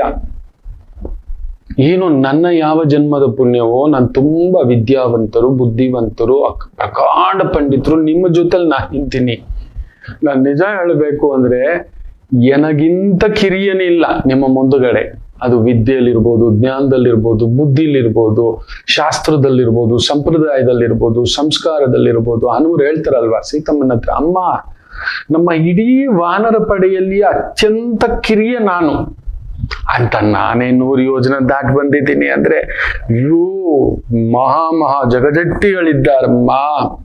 ಒಂದು ರಾಯಭಾರ ಕಳಿಸ್ಬೇಕು ಅಂದ್ರೆ ಒಂದು ಸಂಧಾನಕ್ಕೆ ರಾಜ ತನ್ನ ಒಂದು ಪಡೆಯಲ್ಲಿ ಇರತಕ್ಕಂತ ಅತ್ಯಂತ ಕೆಳಮಟ್ಟದ ನೌಕರನನ್ನ ಸೇವಕನನ್ನೇ ಕಳಿಸೋದು. ಅಂತ ನನ್ನಿಂದ 100 ಯೋಜನೆ ದಾಟಕ್ಕಾಗಿದೆ ಅಂದ್ರೆ ಅಯ್ಯೋ ನಿನಗೆ ಗೊತ್ತಿಲ್ಲ, ಸುಮ್ಮನಿರಮ್ಮ, ನಾನೊಬ್ಬ ಸಾಮಾನ್ಯ ಅಂತಾರೆ. ನಾನು ಇದನ್ನೇ ಹೇಳ್ತೇನೆ, ನಿಮ್ಮ ಮುಂದುಗಡೆ ನಿಮ್ಮ ವಿದ್ವತ್ತು ಜ್ಞಾನ ನನ್ನ ಯಾವ ಜನ್ಮದ ಒಂದು ಸುಕೃತ, ಯಾಕಂದ್ರೆ ಪೂರ್ವ ಪುಣ್ಯದಲ್ಲಿ ನನಗೊಂದು ಅದ್ಭುತವಾದಂತ ಗ್ರಹ ಕುಳಿತಿದೆ. That is the beautiful. ನೋಡಿ, ಅಲ್ಲಿಂದ ಭಾಗ್ಯಸ್ಥಾನದಲ್ಲಿ ನನಗೆ ಸೂರ್ಯ, ತಂದೆಯ ಸೌಭಾಗ್ಯ, ಬುಧಾದಿತ್ಯ ಯೋಗ, ವಿದ್ಯಾಯೋಗ, ಜ್ಞಾನ ಯೋಗ, ಒಳ್ಳೆ ಸೋದರಿಯರು, ಪ್ರೀತಿಸೋ ಸೋದರಿಯರು, ಸಪ್ತಮಾಧಿಪತಿ ಲಗ್ನದಲ್ಲೇ ಪೂರ್ವ ಪುಣ್ಯ ಸ್ಥಾನಕ್ಕೆ ಬ್ಯೂಟಿಫುಲಿ ನನ್ನ ನಾನ್ ಪ್ರೀತಿಸ್ತೀನೋ ಇಲ್ವೋ ಮಕ್ಕಳೇ, ಸತ್ಯ ಹೇಳ್ತಾನೆ, ನಾನು ಅಮರನ್ ಅಂತ ಹೇಳ್ತೇನೆ. ನಾನು ಬದುಕಿದ್ದೇನೆ ಅನ್ನುವುದಕ್ಕೆ ಸಾಕ್ಷಿ ನನ್ನ ಧರ್ಮಪತ್ನಿಯೇ ಅಷ್ಟೇ. ಕೇಂದ್ರದಲ್ಲಿ 10ನೇ ಮನೆಯಲ್ಲಿ ಅಲ್ಲೊಂದು ವಿಶೇಷವಾಗಿ ಗುರುಕೇತು, spiritual path, teaching, preaching, coaching, training, guiding, ಇದನ್ನ ಮಾಡಬೇಕು. ನೋಡಿ, ಪೂರ್ವ ಪುಣ್ಯ ಸ್ಥಾನದಲ್ಲಿ ಅದನ್ನ ಮಾಡ್ತಿದ್ದೆ. ಅಲ್ಲೆಲ್ಲೋ ಗುರುವು ಕೇತು ದೋಷ ಮಾಡಿದ್ದಾನೆ. ಯಾರ ಮನೆಯಲ್ಲಿ ಹುಟ್ಟಬೇಕಿತ್ತೋ ಹುಟ್ಟಲಿಲ್ಲ. ಪೂರ್ಣ ವೈದಿಕರ ಮನೆಯಲ್ಲಿ, ಶಾಸ್ತ್ರವೇತ್ತರ ಮನೆಯಲ್ಲಿ ಹುಟ್ಟಬೇಕಿತ್ತು. ನಾನು ಮಾಡಿದ ಪೂರ್ವ ಜನ್ಮದ ಶಾಪ, ತಾಯಿಗೆ ನೋವು ಕೊಟ್ಟಿದ್ದಾನೆ, ತಾಯಿನ ಬಿಟ್ಟು ದೂರ ಹೋಗಿದ್ದಾನೆ, ತಾಯಿಗೆ ಬಾಧೆ ಕೊಟ್ಟಿದ್ದಾನೆ, ಯಾವುದೋ ವಿದ್ಯೆ ಕೆಲಸ ಇನ್ನೊಂದು ಅಂತ ಹೋಗಿದ್ದೇನೆ. ಆದ್ರೆ ತಂದೆನ ತುಂಬಾ ಹತ್ತಿರಕ್ಕೆ ಇಟ್ಕೊಂಡಿದ್ದಾನೆ. ತಂದೆ ನಿಜವಾಗ್ಲೂ ನನ್ನ ಪ್ರೀತಿಸ್ತಿದ್ರು, ತಾಯಿ ಕೂಡ ಪ್ರೀತಿಸ್ತಿದ್ರು, ಆದ್ರೆ ತಾಯಿ ಅನಾರೋಗ್ಯವಾಗಿದ್ರು. ಇದು ಪೂರ್ವ ಪುಣ್ಯ ಸ್ಥಾನವನ್ನ ಲೆಕ್ಕ ಹಾಕೋದು. ಈಗ ನೋಡಿ, ಮೇಷರಾಶಿಯವರಿಗೆ ಆ ಪೂರ್ವ ಪುಣ್ಯ ಸ್ಥಾನದಲ್ಲಿ ಗ್ರಹಣ ನಡೆಯುತ್ತಿರೋದ್ರಿಂದ ನೀವು ಪಡೆದಿರತಕ್ಕಂತ ಒಂದು ಸ್ಥಾನ, ಗೌರವ, ಪದವಿ, ಪ್ರತಿಷ್ಠೆ ಒಳ್ಳೆಯದು ಅಲ್ಲೊಂದು ಭಂಗವಾಗತಕ್ಕಂಥದ್ದಾಗುತ್ತದೆ. ಎಚ್ಚರಿಕೆ. ಪೂರ್ವ ಪುಣ್ಯ ಹೋಯ್ತು ಅಂದ್ರೆ ಹೋಯ್ತು ಮಕ್ಕಳೇ. ನಾವು ನೆನಪಿಟ್ಟುಕೊಳ್ಳಿ, ಈ ಜನ್ಮದಲ್ಲಿ ನೀವು ರಾಜನಾಗಿದ್ದೀರಿ ಅಂದ್ರೆ ಅದು ನಿಮ್ಮ ಪ್ರಯತ್ನವಲ್ಲ. ಈ ಜನ್ಮದಲ್ಲಿ ನಮಗೊಂದು ಬಹುದೊಡ್ಡ ಶ್ರೀಮಂತಿಕೆ ಬಂದಿದೆ, ಅದು ನಿಮ್ಮ ಪ್ರಯತ್ನವಲ್ಲ. ಈ ಜನ್ಮದಲ್ಲಿ ನೀವು ತುಂಬಾ ದೊಡ್ಡ ವಿದ್ವತ್ತಿನ ವಿದ್ಯಾಸಾಗರ, ಅದು ನನ್ನ ಗುರುಗಳು ಹೇಳೋರು ಯಾವಾಗ್ಲೂ. ಅವ್ರಿಗೆ ಪದ್ಮಶ್ರೀ ಕೂಡ ಬಂದಿದೆ. ಬಹುದೊಡ್ಡ ಅವಧಾನಿಗಳು ಅವರು, ಸಹಸ್ರಾವಧಾನಿ. ನಮ್ಮ ಶತಾವಧಾನಿ ಗಣೇಶ್ ಅವರು ಅಷ್ಟೇ.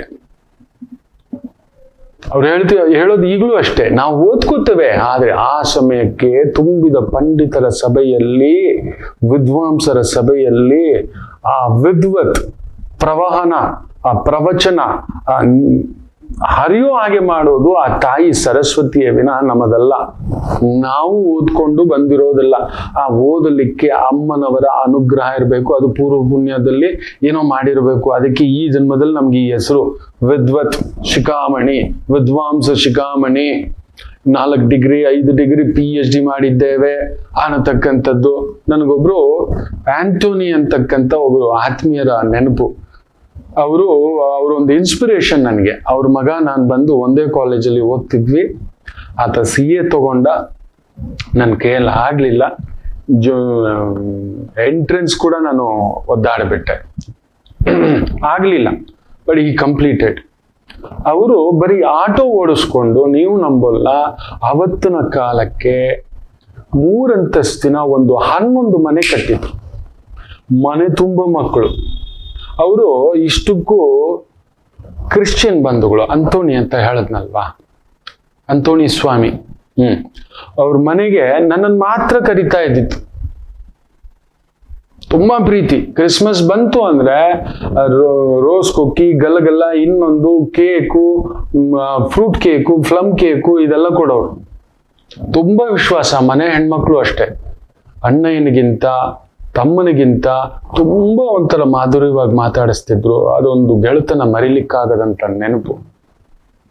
ಅಲ್ಲೇ ಶಿವಾಲಯಕ್ಕೆ ಬರ್ತಿದ್ದ. ಅದ್ಭುತವಾದಂತ ಒಂದು ಶಿವಾಲಯ ಇತ್ತು. ಶಿವನ್ ಪೂಜೆ ಮಾಡಿ ಅವ್ರ ಮನೆಗೆ ಹೋಗ್ತಿದ್ದ ಪ್ರಸಾದಕ್ಕೆ.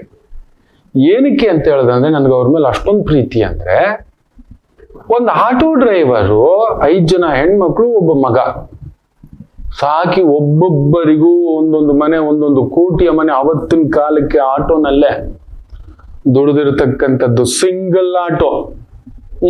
ಬೆಳಿಗ್ಗೆ 5:30 6 ಗಂಟೆಗೆ ಹೊರಡೋರು, ಮತ್ತೆ ಒಂದು 12:30 1 ಗಂಟೆಗೆ ಬರೋರು, ರೆಸ್ಟ್ ತಗೊಳ್ಳೋರು, ಲಂಚ್ ತಿನ್ಬಿಟ್ಟು ಮತ್ತೆ ಒಂದು 3 ಗಂಟೆಗೆ ಹೋದ್ರೆ ರಾತ್ರಿ 8:30 9 ಗಂಟೆ ಬಂದ್ ಅರ್ಧ ಗಂಟೆ ಮಕ್ಕಳ ಜೊತೆ ಮಾತಾಡಿ ಊಟ ಮಾಡಿ 9:00 ಶಿಸ್ತಿನ ಜೀವನ. 5:05 ಎದ್ದು ಒಂದು ಅರ್ಧ ಗಂಟೆ ವಾಕಿಂಗ್. ಸಂಡೆ ಬಂದ್ರೆ ಮಾಸು. ಏನು ಶಿಸ್ತುಬದ್ಧ ಜೀವನ ಕಟ್ಟಿದ್ರೆ ಒಂದು ಆಟೋನಲ್ಲೇ ಅವತ್ತಿನ ಕಾಲಕ್ಕೆ 10 ಕೋಟಿದು ಒಂದು ಆಸ್ತಿ ಮಾಡಿದ್ರು. ಇವತ್ತೆಷ್ಟು ಜನ ಆಟೋ ಡ್ರೈವರ್ಸ್ನ ನೀವು ಕೇಳಿ ನೋಡಿ, ದುಡಿತಿದ್ದಾರೆ ಆದ್ರೂ ಆಗ್ತಿಲ್ಲ. ಇದರ ಕಾರಣ ಏನು? ಅವ್ರ ಜೊತೆಲಿ ಎಷ್ಟು ಆಟೋ ಡ್ರೈವರ್ಗಳಿದ್ರು, ಅವ್ರು ಯಾಕೆ ಆಗ್ಲಿಲ್ಲ? ಇವ್ರಿಗೆ ಹೇಗೆ ಕೈ ಹಿಡಿತು? ತಾಯಿ ಲಕ್ಷ್ಮೀದೇವಿ ಆ ಒಂದು ಕಣ್ಣಿನ ದೃಷ್ಟಿ ಅನ್ನತಕ್ಕಂಥದ್ದು ಹೇಳ್ತಾರೆ. ಪೂರ್ವ ಪುಣ್ಯ ಸ್ಥಾನ ಅಂದರೆ ಅದೇ. ನೀವು ಯಾವುದೋ ಜನ್ಮದಲ್ಲಿ ಮಾಡಿದ ಪುಣ್ಯ ಈ ಜನ್ಮದಲ್ಲಿ ಪಡೆದಿರ್ತಕ್ಕಂಥದ್ದು. ನಾನು ಈ ಜನ್ಮಕ್ಕೆ ಏನೂ ಮಾಡಿಲ್ಲ, ಇದನ್ನೇ ನಾನು ಹೇಳ್ತೇನೆ.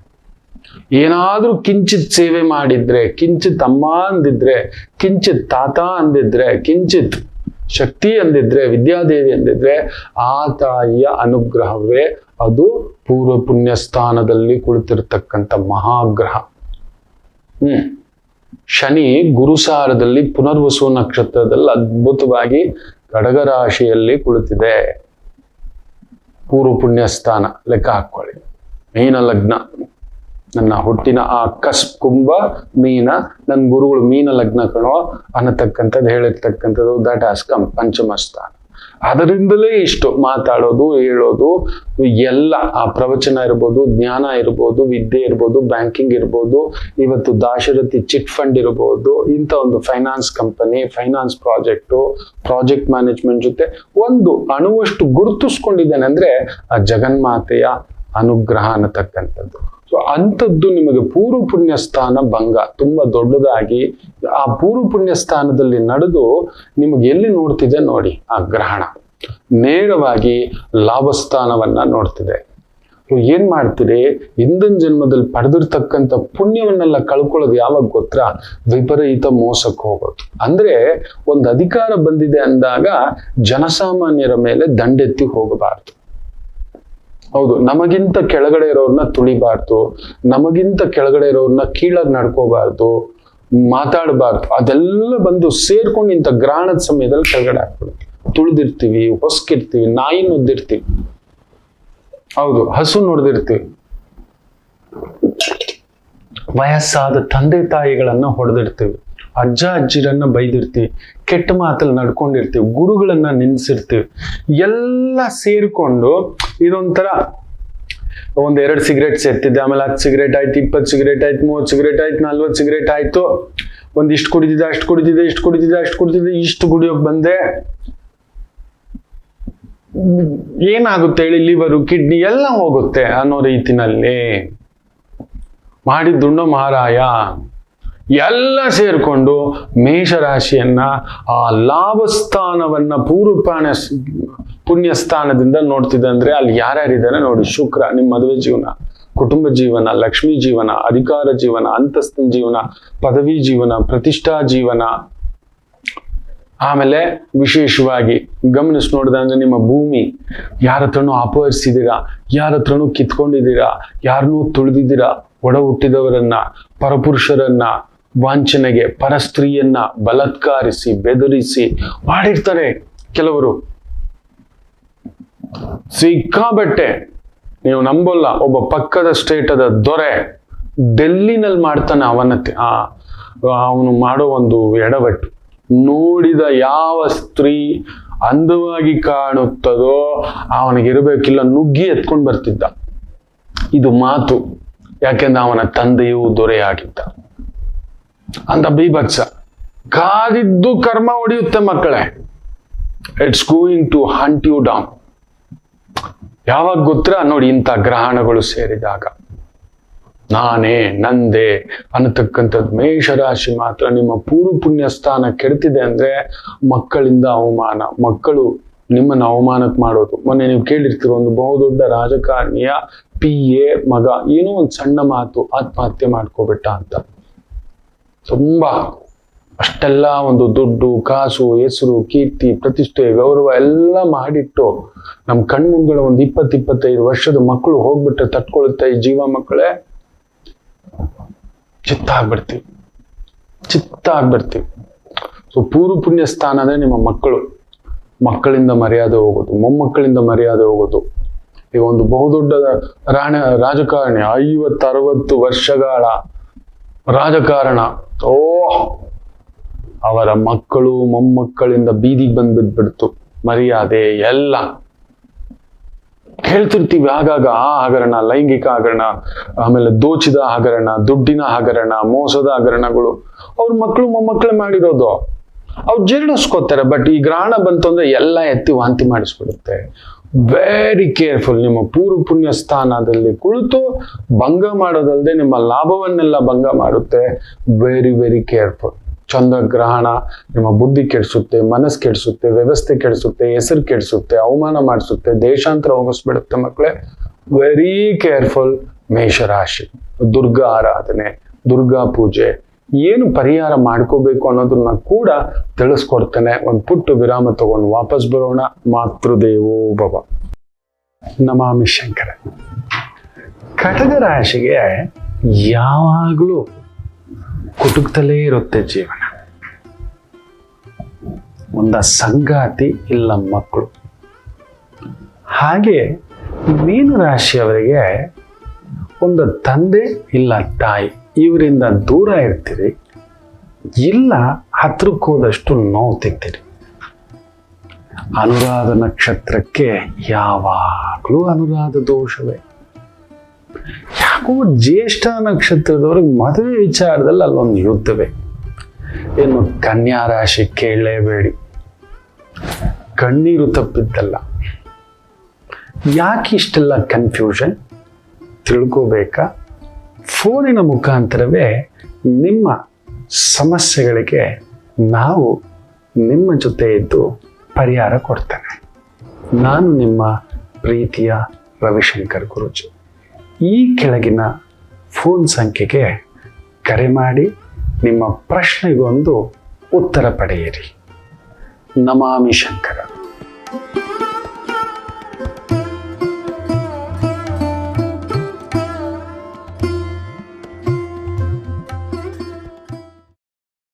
ನಮಾಮಿ ಶಂಕರ. ಚಂದ್ರಗ್ರಹಣ ನಡೀತಿರೋ ಆ ಒಂದು ಮೇಷರಾಶಿಗೆ ಪೂರ್ವ ಪುಣ್ಯ ಸ್ಥಾನಾಧಿಪತಿ ಶುಕ್ರನ ಸಾರದಲ್ಲಿ ಗ್ರಹಣ ನಡೀತಿದೆ. ಶುಕ್ರ ನಿಮ್ಗೆ ಏನಾಗಬೇಕು? ಧನಾಧಿಪತಿ, ಸಪ್ತಮಾಧಿಪತಿ. ಶುಕ್ರ ಅಂದ್ರೆ ಏನು? ಲಕ್ಷ್ಮಿ, ಗೃಹಲಕ್ಷ್ಮಿ, ಮಾಂಗಲ್ಯಕಾರಕ ಅನ್ನತಕ್ಕಂಥದ್ದು, ಭೋಗಕಾರಕ, ಸ್ಟೇಟಸ್ ಕಾರಕ, ಖುಷಿಕಾರಕ, ಸಂಭ್ರಮಕಾರಕ, ಎಲ್ಲವನ್ನು ಸುಡುಸಾಕ್ಬಿಡ್ತಾನೆ ಅನ್ನತಕ್ಕಂಥ ಒಂದು ಭಾವ. ದುರ್ಗಾ ಆರಾಧನೆ, ಲಕ್ಷ್ಮಿ ಇರತಕ್ಕಂಥ ದೇವಿ ಕ್ಷೇತ್ರಕ್ಕೆ ಹೋಗಬೇಕು. ಅರೂಪ ಲಕ್ಷ್ಮಿ ಅಂತ ಹೇಳ್ತವೆ.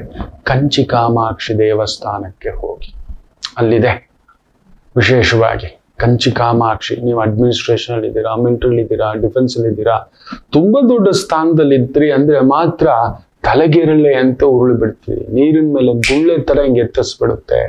ಎಚ್ಚರಿಕೆ. ಆದ್ರಿಂದ ಅಂತ ಕ್ಷೇತ್ರಕ್ಕೆ ಹೋಗಿ ಶರಣಾಗತಿಯಾಗಿ, ಅದಕ್ಕೆ ಹೇಳುದು ಮಕ್ಕಳು, ನಿತ್ಯ ಬೆಳಿಗ್ಗೆ ಎದ್ದ ತಕ್ಷಣ ಒಂದು ಸ್ನಾನ, ಪೂಜೆ, ದೈವವನ್ನ ನಾವೇನ್ ಕೇಳೋದು ಗೊತ್ತಾ? ನಿವೇದನ. ಗೊತ್ತೋ ಗೊತ್ತಿಲ್ಲದೆಯೋ ನೆನ್ನೆ ಏನೋ ಮಾಡ್ಬಿಟ್ಟಿದ್ದೆ, ಯಾರ್ದೋ ಬದುಕಿಸ್ತಿದ್ದೆ, ಯಾರ್ದೋ ಜೀವನ ಕಸ್ತಿದ್ದೆ, ಯಾರ್ದೋ ನೆರಳು ಕಸ್ತಿದ್ದೆ, ಯಾರ್ದೋ ಅನ್ನ ಕಸ್ತಿದ್ದೆ, ಯಾರ್ದೋ ಮನೆ ಕಸ್ತಿರ್ತೀವಿ. ನಮಗದು ಕರೆಕ್ಟು, ಅವನಿಗೆ ಆದ್ದರಿಂದ ಮೇಷರಾಶಿ ಕೈಯಲ್ಲಿ ಬಂದಿರೋದೆಲ್ಲ ಕೈ ಜಾರಿಸ್ಬಿಡುತ್ತೆ. Very careful. ಕೈಯಲ್ಲಿ ಬಂದಿರೋದೆಲ್ಲ ಗುರು ಶಾಪ ನಿಮಗ್ ಬೇರೆ, ನೆನ್ಪಿಟ್ಕೊಳ್ಳಿ. ಗುರುವೇ ನಿಮ್ಮನ್ನ ನೋಡ್ತಿಲ್ಲ, ಪೂರ್ವ ಪುಣ್ಯ ಸ್ಥಾನವನ್ನ ಗುರುವೇ ನೋಡ್ತಿಲ್ಲ. ಇನ್ನೆಲ್ಲಿ ಅಲ್ಲೋಲ ಕಲ್ಲೋಲ ಆಗ್ಬಿಡುತ್ತೆ. ಜಾಗ್ರತೆ. ಈ 48 ದಿನ ತಪ್ಪದೆ ಒಂದು ಪುಟ್ಟದಾಗೊಂದು ದೀಪ, ಶರಣಾಗತಿ, ಶಿವ ದುರ್ಗಾ ಆರಾಧನಾ, ಸಮಾಧಾನ. ಬನ್ನಿ ಇವತ್ತಿನ ದಿನ ಭವಿಷ್ಯಕ್ಕೆ ಬಂದ್ಬಿಡೋಣ. ರೋಹಿಣಿ ನಕ್ಷತ್ರವಾಗಿ ಬುಧವಾರ ಹುಟ್ಟಿದ್ದರೆ ಆನಂದ ಯೋಗ. ನೀವೆಲ್ಲಿದ್ದರೂ ನೀವು ರೋಹಿಣಿ ನಕ್ಷತ್ರದಲ್ಲಿ ಹುಟ್ಟಿದಿರಿ ಅಂತ ಇಟ್ಕೊಳ್ಳಿ, ಅದರಲ್ಲಿ ಅವತ್ತು ಬುಧವಾರ.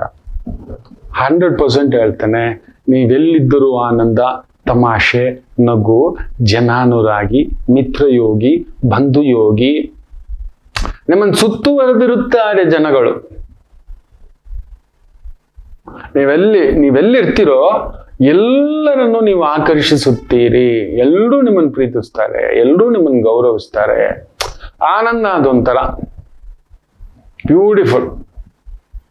ಅಕಸ್ಮಾತ್ ಅಷ್ಟಮಿಯಾಗಿ ಬುಧವಾರವಾಗಿ ರೋಹಿಣಿ ನಕ್ಷತ್ರ ಆಗಿದ್ರೆ ಮಹಾವೃಷ್ಟಿ ಯೋಗ ಅಂತ ಹೇಳ್ತೇವೆ. ಇನ್ನೂ ಮಳೆಗಾಲ.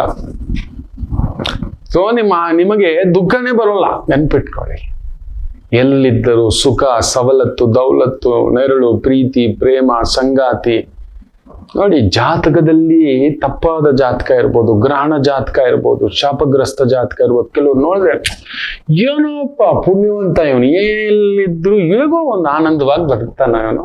ಕೆಲವ್ರಿಗೆ ಎಲ್ಲ ಇರುತ್ತೆ, ಏನೋ ಒಂದು ಭಾರ ಇಟ್ಟುಬಿಟ್ಟಿರ್ತಾನೆ. ಈ ರೀತಿಯ ಒಂದು ಛಾಯೆ. ಅದರಲ್ಲೂ ರೋಹಿಣಿ ನಕ್ಷತ್ರದ ದಿನ ವಿಶೇಷವಾಗಿ ಮಾಡತಕ್ಕಂಥ ಕೆಲವು ಕೆಲಸ ಕಾರ್ಯಗಳು ತುಂಬಾ ಯಶಸ್ಸು ಕೊಡ್ತವೆ. ನಗರ ನಿರ್ಮಾಣ, ಕೆಲವರು ಸಿಟಿ, ಈ ಒಂದು ದೊಡ್ಡ ಲೇಔಟ್ ಪ್ಲಾನ್ ಮಾಡ್ತಾರೆ.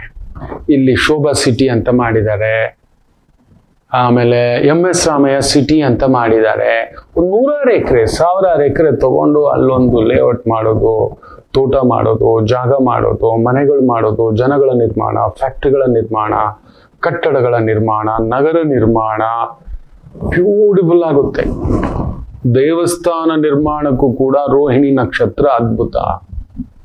ಯಾರಾದ್ರೂ ದೇವಸ್ಥಾನ ಕಟ್ಟಲಿಕ್ಕೆ ಯಾವ ದಿನ ಒಳ್ಳೇದು ಗುರುಜಿ ಅಂತ ಕೇಳ್ತಿರಲ್ವಾ? ರೋಹಿಣಿ ನಕ್ಷತ್ರ ಶ್ರೇಷ್ಠ. ಲೇಔಟ್ ಮಾಡ್ಲಿಕ್ಕೆ ರೋಹಿಣಿ ನಕ್ಷತ್ರ ಶ್ರೇಷ್ಠ.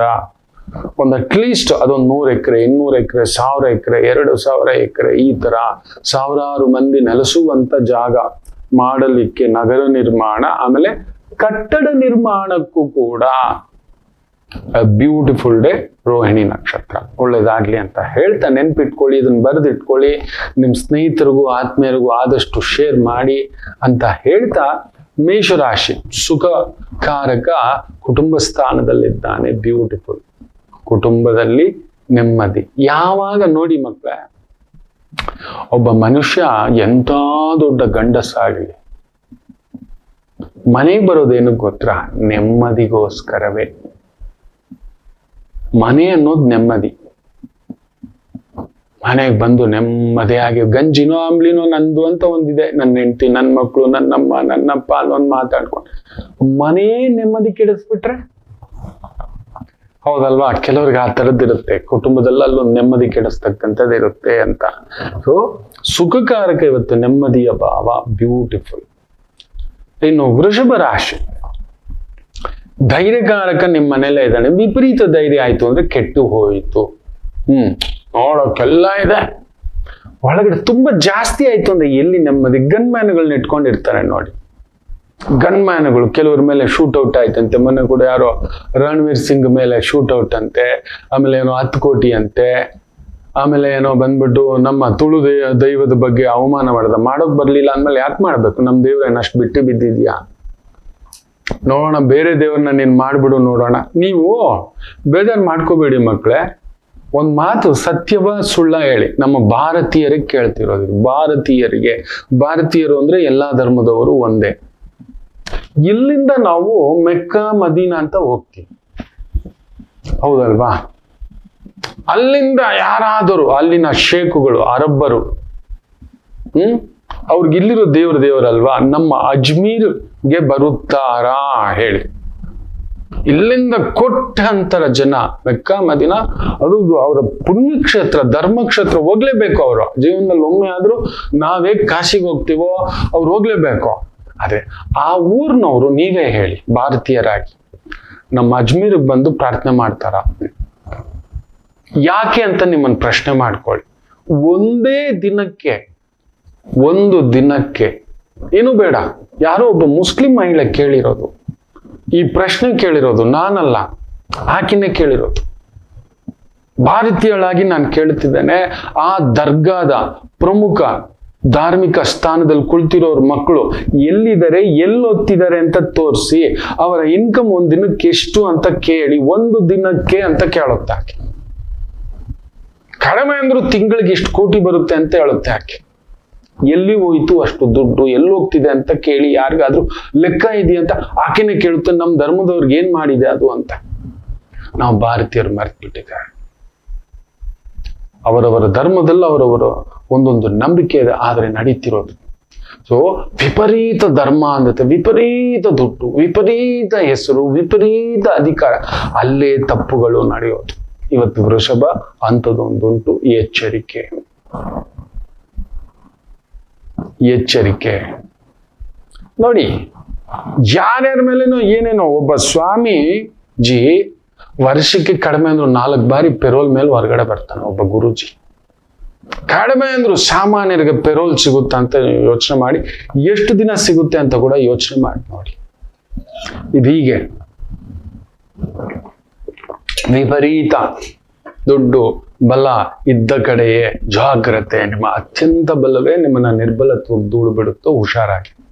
ಮಿಥುನ ರಾಶಿ, ಚಂದ್ರ 12ನೇ ಮನೆ, ಮನಸ್ಸು ಸ್ಥೀಮಿತ ಇಲ್ಲ. ಧನಕಾರಕ 12ನೇ ಮನೆ, ಕುಟುಂಬಕಾರಕ 12ನೇ ಮನೆ, ನೆಮ್ಮದಿಕಾರಕ 12ನೇ ಮನೆ, ಸುಖಕಾರಕ 12ನೇ ಮನೆ. ಅಲ್ಲೊಂದು ತಲ್ಲಣ. ತಾಯಿ ಕಡೆ ಗಮನ ಕೊಡಿ. ಇವತ್ತೊಂದು ಮನೆ ದೇವಿಗೆ ಒಂದು ಪುಟ್ಟ ದೀಪ ಹಚ್ಚಿ. ದೂರ ಕೆಲಸ, ದೂರ ಪ್ರಯಾಣದಲ್ಲಿ ಸ್ವಲ್ಪ ಸಣ್ಣ ಎಚ್ಚರಿಕೆಯಿಂದ ಹೆಜ್ಜೆ ಇಡಿ. ಇನ್ನು ವಿಶೇಷವಾಗಿ ಕರ್ಕಾಟಕ ರಾಶಿ, ಚಂದ್ರ 11ನೇ ಮನೆ, ಬ್ಯೂಟಿಫುಲ್ ಡೇ. ವೃತ್ತಿ, ಉದ್ಯೋಗ, ವ್ಯವಹಾರ, ಕೆಲಸ ಕಾರ್ಯ ಅತ್ಯದ್ಭುತವಾಗಿ ನಡೆಯತಕ್ಕಂಥ ಒಂದು ದಿನವಾಗಿರುತ್ತದೆ. ಬ್ಯೂಟಿಫುಲ್, ಚೆನ್ನಾಗಿದೆ. ಅದರಲ್ಲೂ ಹಾಲು, ಹಣ್ಣು, ಬೆಣ್ಣೆ, ತುಪ್ಪ, ಕ್ಷೀರ, ರಾಜಕಾರಣಿ, ಜನಾನುರಾಗಿ, ನಗೆ, ಆನಂದ ತುಂಬಿಸ್ತಕ್ಕಂಥ ವೃತ್ತಿ ಉದ್ಯೋಗಗಳು ಇನ್ನಷ್ಟು ಅಭಿವೃದ್ಧಿಯ ಸಂಕೇತ. ಸಿಂಹರಾಶಿ, ತೃಪ್ತಿದಾಯಕವಾಗಿರತಕ್ಕಂಥ ಒಂದು ದಿನ. ವೃತ್ತಿಪರವಾಗಿ ತೃಪ್ತಿ, ಅತೃಪ್ತಿ ಅನ್ನೋದೇನೂ ಇಲ್ಲ, ತೃಪ್ತಿಯಾಗತಕ್ಕಂಥ ಒಂದು ಛಾಯೆ ಇದೆ. ಚೆನ್ನಾಗಿದೆ. ಯಾವಾಗ ನಾವು ದೇವರು ಕೊಟ್ಟ ಪ್ರಸಾದ, ಸಾಕು ಭಗವಂತ ನೀನ್ ನಡೆಸು, ಯಾವಾಗ ನಾವು ಅದನ್ನ ತಗೋತೇವಿಯೋ, 100 ರೂಪಾಯಿ ಇದ್ದವನು ಇರೋಲ್ಲ. ನೆನ್ಪಿಟ್ಕೊಳ್ಳಿ ಮಕ್ಕಳೇ, 100 ಕೋಟಿ ಇದ್ದವನು ಇರುವುದಿಲ್ಲ. ಈಗ ಝೋಹೋ ಅಂತ ಒಂದು ಕಂಪನಿ ಇದೆ, ಕೇಳಿದ್ದೀರಾ? ಶ್ರೀಧರ್ ವೆಂಬು ನಮ್ಮ ಭಾರತದಲ್ಲಿಯೇ ಒಂದು IT ಉದ್ಯಮದಲ್ಲಿ ಇನ್ಫೋಸಿಸ್, TCS ಇವರೇ ಯಾರೂ ಮಾಡದಂತ ಸಾಧನೆ Zoho applications has been cracked. ಅಂತ ಝೋಹೋ ಕಂಪನಿಯ ಶ್ರೀಧರ್ ವೆಂಬು ಅವರ ಹೆಂಡತಿ US ಅಲ್ಲಿ ಕೇಸ್ ಹಾಕ್ತಾಳೆ, ನನ್ಗೆ 1000 ಕೋಟಿ ಬರಬೇಕು ಅಂತ. ವಿವಾಹ ವಿಚ್ಛೇದನ 8,000 10,000 ಕೋಟಿ ಕೇಳ್ತಾಳೆ. ಅಂತಿಂತದಲ್ಲ, ಹೈಯೆಸ್ಟ್. ಯಾರಿಗ್ ಬೇಕಪ್ಪ? ತುಂಬಾ ದುಡ್ಡು ಮಾಡ್ಬೇಕು, ತುಂಬಾ ಹೆಸರು ಮಾಡ್ಬೇಕು, ತುಂಬಾ ದೊಡ್ಡ ಕಂಪ್ನಿ ಮಾಡ್ಬೇಕು, ನೆಮ್ಮದಿಯಾಗಿದ್ದಾರೆ ಯಾರಾದ್ರೂ? ಮನೋಹರ್ ಪಾರಿಕರ್ ಕೇಳಿರ್ತೀರಿ, ಗೋವಾದ ಅತ್ಯಂತ ಜನಪ್ರಿಯ ಮಂತ್ರಿ ಆಗಿದ್ದವರು, ಮುಖ್ಯಮಂತ್ರಿ ಆಗಿದ್ದವರು, ರಕ್ಷಣಾ ಸಚಿವರಾಗಿದ್ದವರು. ನೆನ್ಪಿಟ್ಕೊಳ್ಳಿ, ಅವರ ಕಟ್ಟ ಕಡೆಯ ಪತ್ರಗಳನ್ನ ಓದಿ ನೋಡಿ. ಸೊ ಸಿಂಹರಾಶಿ ಇರುವುದರಲ್ಲಿ ತೃಪ್ತಿ, ಆನಂದಂ. ಕನ್ಯಾ ರಾಶಿ, ಭಾಗ್ಯದಲ್ಲಿ ಚಂದ್ರ, ಲಾಭದ ದಿನ. ಮನೆ, ಕುಟುಂಬ, ಓಡಾಟ, ಸುತ್ತಾಟ, ಆತ್ಮೀಯತೆ, ಒಂದು ರೀತಿ ಸರಿಗಮಪ. ಬ್ಯೂಟಿಫುಲ್, ಕರ್ಕಶವಿಲ್ಲ, ವೀಣೆಯಿಂದ ಒಳ್ಳೆ ವೈಣಿಕ ಸುದ್ದಿ. ಮನೆಯವರೊಂದಿಗೆ, ಆತ್ಮೀಯರೊಂದಿಗೆ, ಕುಟುಂಬದವರೊಂದಿಗೆ, ಮಿತ್ರರೊಂದಿಗೆ, ಬಂಧುಗಳೊಂದಿಗೆ ಓಡಾಟ, ಸುತ್ತಾಟ, ಭೋಜನಕೂಟ, ಅಂದುಕೊಂಡ ಕೆಲಸ ಕಾರ್ಯ ಯಶಸ್ಸು. ತುಲಾ ರಾಶಿ, ಚಂದ್ರ ಅಷ್ಟಮ, ವೃತ್ತಿಯಲ್ಲೊಂದು ತೊಳಲಾಟ. ನೋಡಿ, ಕಾಯಕವೇ ಕೈಲಾಸ ಅಂತ ಹೋಗಿ ಅದನ್ನ ನಿತ್ಯ, ನಾನು ನಿನ್ನೆಗಿಂತ ಇವತ್ತು ಚೆನ್ನಾಗಿ ಮಾಡ್ತಾನೆ, ನಿನ್ನೆಗಿಂತ ಅವನೇನ್ ಕೊಡ್ತಾನೆ, ಅವನೇನ್ ಕೊಡೋದಿಲ್ಲ, ಕೊಡೋಕೆ ಅವನೇ ಯಾರ್ರಿ? ನಮ್ಮನ್ ಭೂಮಿಗೆ ಭಗವಂತ ಇಂಥ ದಿನ, ಇಂಥವ್ರ ಬಳಿ, ಇಂಥ ಜಾಗ, ಇಂಥವರೇ ಅಮ್ಮ, ಇಂಥವರೇ ಅಪ್ಪ, ಇಂಥದ್ದೇ ಸ್ಕೂಲು, ಇಷ್ಟೇ ವಿದ್ಯೆ, ವಿದ್ಯೆಗೆ ತಕ್ಕಂತ ಇಷ್ಟೇ ಕೆಲಸ, ಇಷ್ಟೇ ಕೆಲ್ಸಕ್ಕೆ ತಕ್ಕಂತ ಇಷ್ಟೇ ಸಂಪಾದನೆ ಎಲ್ಲ ಡಿಸೈನ್ ಮಾಡಿಟ್ಟಿರ್ಬೇಕಾದ್ರೆ ಅವನ್ ಯಾರ್ರಿ ಕೊಡೋದು? ನಾವು ನಿಜಾಯಿತಿಯಿಂದ ಇರೋಣ, ನಿಯತ್ತಿನಿಂದ ದುಡಿಯೋಣ, ಮಿಕ್ಕಿದ್ದನ್ನ ಭಗವಂತನ ಮೇಲೆ ಬಿಡೋಣ. ಇವತ್ತು ಆ ರೀತಿ ಹೋಗಿ ದುಡುಕಿನ ನಿರ್ಧಾರ ಬೇಡ, ಟ್ರೇಡಿಂಗ್ ಮಾಡ್ಲಿಕ್ಕೆ ಹೋಗ್ಬೇಡಿ, ಸ್ಟಾಕ್ ಮಾರ್ಕೆಟ್ ವಿಚಾರಕ್ಕೆ ಹೋಗ್ಬೇಡಿ. ಗೋಲ್ಡ್ ಹಿಂಗ್ ಹತ್ತುತ್ತಿದೆ, ಬೆಳ್ಳಿ ಹಿಂಗ್ ಹತ್ತುತ್ತಿದೆ, ಅದು ಮಾಡ್ಬಿಡೋಣ, ಇದು ಮಾಡ್ಬಿಡೋಣ, ಬಿಟ್ಕಾಯಿನ್ ಅಲ್ಲಿ ಆಗೋಣ, ಶಾರ್ಟ್ ಕಟ್ ಮನಿ ಬೇಡ. ವೃಶ್ಚಿಕ ರಾಶಿ, ಬ್ಯೂಟಿಫುಲ್ ಡೇ. ಶುಭ ಸುದ್ದಿಯೊಂದನ್ನು ಪಡೆಯುತ್ತೀರಿ. ವೃತ್ತಿಪರವಾಗಿ, ವ್ಯವಹಾರ ಪರವಾಗಿ, ಉದ್ಯೋಗ ಪರವಾಗಿ, ಕುಟುಂಬ ಪರವಾಗಿ ವಿಶೇಷವಾಗಿ ಪಡಿತೀರಿ. ಟ್ರಾವೆಲ್ಸ್ ಅಲ್ಲಿ ಇದ್ದೀರಾ, ರಾಜಕಾರಣದಲ್ಲಿ ಇದ್ದೀರಾ. Beautiful day. ಧನುಸು ರಾಶಿ, ಸ್ವಲ್ಪ ಆರೋಗ್ಯ ನೋಡ್ಕೊಳ್ಳಿ. ಮನಸ್ಸು ಸಣ್ಣ ಒಂದು ವಿಚಲಿತ ಆಗತಕ್ಕಂತ ಒಂದು ಪ್ರಭಾವ. ವಿಪರೀತ ರಾಜಯೋಗ ಚೆನ್ನಾಗೂ ಇರುತ್ತೆ, ಬಾಸುಂಡೆನೂ ಇಟ್ಕೊಬಿಡ್ತೀರಿ. ಹುಷಾರ್, ಬಾಸುಂಡೆನೂ ಇಟ್ಕೊಬಿಡ್ತೀರಿ. ಧನುಸು ರಾಶಿ ವೆರಿ ಕೇರ್ಫುಲ್. ಯಾರನ್ನೂ ನಂಬಿ ಇನ್ವೆಸ್ಟ್ಮೆಂಟ್ ಮಾಡಿಬಿಡೋದು, ವ್ಯಾಪಾರಕ್ಕೆ ಹೋಗ್ಬಿಡೋದು, ನುಗ್ಬಿಡೋದು, ಪರಸ್ತ್ರೀ ಆಕರ್ಷಣ, ಪರಪುರುಷ ಆಕರ್ಷಣ, ಇನ್ಮೇಲೆ ಅದು ಸರ್ವಸಾಧಾರಣ. It's like everybody will have an second opinion ಅನ್ನೋ ತರ ಅಲ್ಲೊಂದು ಪಕ್ಕದಲ್ಲಿ ಒಂದು ಪುಳಿಯೋಗರೆ ಇಟ್ಕೊಂಡಿರ್ತೇವೆ ನಾವಿನ್ಮೇಲೆ. ಯಾವಾಗ ಮನೆ ಊಟ ಬಿಟ್ಟು ಹೊರಗಡೆ ನಾಲ್ಗೆ ಚಾಚ್ಬಿಟ್ಟುವೋ ಎಲ್ಲ ಕೆಟ್ಟೋಯ್ತು. ಮನೆ ಊಟ ಬಿಟ್ಟು hotel hotel hotel hotel hotel ಇಲ್ಲದೆ ಇವತ್ತು ಜಗತ್ತಿಲ್ಲ, ಹಂಗಾಗ್ಬಿಟ್ಟಿದೆ. ಕೇರ್ಫುಲ್. ಇನ್ನು ಮಕರ ರಾಶಿ ಬ್ಯೂಟಿಫುಲ್ ಡೇ. ವೃತ್ತಿಪರವಾಗಿ ಮಾಧ್ಯಮ ರಂಗದಲ್ಲಿದ್ದೀರಾ. ಸ್ತ್ರೀಯರಿಗೆ ಸಂಬಂಧಿತ ವೃತ್ತಿ, ಉದ್ಯೋಗ, ವ್ಯವಹಾರ ಅನುಕೂಲ ಸಿಂಧು ಆಗತಕ್ಕಂಥದ್ದಾಗುತ್ತದೆ. ಕುಂಭರಾಶಿ ಟ್ರಾವೆಲ್ಸು, ಎಂಟರ್ಟೈನ್ಮೆಂಟು, ಬಟ್ಟೆ, ಗಾರ್ಮೆಂಟ್ಸು, ಹೂವು, ಹಣ್ಣು, ಅಲಂಕಾರ, ವೈದಿಕ ಇಂತಹ ಒಂದು ವೃತ್ತಿ ಉದ್ಯೋಗದಲ್ಲಿರ್ತಕ್ಕಂಥವರಿಗೆ ಅದ್ಭುತವಾದಂಥ ಅನುಕೂಲ. ಇನ್ನು ವಿಶೇಷವಾಗಿ ಮೀನರಾಶಿ ಚಂದ್ರ ಉಚ್ಚಂಗತ, ಹಾಲು ಉಕ್ಕಿದ ಹಾಗೆ. ನಿಮಗ್ ನೋಡಿ 6ನೇ ಮನೇಲಿ ಗ್ರಹಣ ನಡೆಯುತ್ತೆ. ಮೀನ ಲಗ್ನವಾಗಿದ್ದರೆ 6ನೇ ಮನೆಯ ಗ್ರಹಣ ಶತ್ರುಧ್ವಂಸವಾಗತಕ್ಕಂಥ ಪ್ರಯೋಗ ಆರಂಭವೇ ಈಗಲಿಂದಲೇ. Something is changing. Your mind is coming one clear picture. ವೃತ್ತಿಪರವಾಗಿ, ಉದ್ಯೋಗ ಪರವಾಗಿ, ಕುಟುಂಬ ಪರವಾಗಿ, ವ್ಯವಹಾರ ಪರವಾಗಿ ಬ್ಯೂಟಿಫುಲ್ ಡೇ ಆಗಿರತಕ್ಕಂಥದ್ದಿರುತ್ತೆ ಮೀನರಾಶಿಯವರಿಗೆ. ಎಲ್ಲರಿಗೂ ಒಳ್ಳೆಯದಾಗಲಿ. ಮಾತೃದೇವೋ ಭವ.